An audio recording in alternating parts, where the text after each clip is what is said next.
Okay, so let's look at question number 31. Question number 31 is saying the diagram below shows the response to a pathogen attack on the respiratory tract.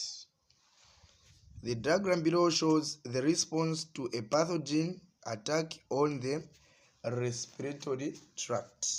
Okay, which of the following correctly shows the identity of substance S and the function of the mucus? Okay, so now in this case, since we have a lymphocyte is a white blood cell. Okay, lymphocyte, it's a type of white blood cell. Okay, so now how does this lymphocyte, we know white blood cells fight against infection, that we know. So we have two types of white blood cells. We have what we call a phagocyte and a lymphocyte. Now a phagocyte, it is the one which has a lobed nucleus. So how does it fight against infection? A phagocyte engulfs the pathogen and breaks it down.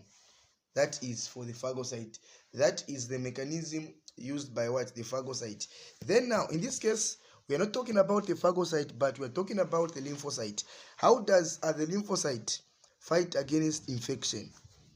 Okay, so now the lymphocyte is going to produce what we call chemicals, which we call antibodies. Okay, the lymphocyte is going to produce what chemicals which we call what? Antibodies. Now those antibodies are the ones which are going to destroy now the pathogens. Okay, so we are saying, how does this phagocyte, how does the phagocyte, or in short, this question is just asking for us to describe or to talk about the mechanism done by the phagocyte to fight against what? Infection. So number one, the phagocyte in this case is going to produce substance S, which is an antibody. Then the function of the antibody, or the function of the mucus, which is part and parcel of substance what? S, it is to destroy what? The pathogen. So the answer is A, substance S, antibody.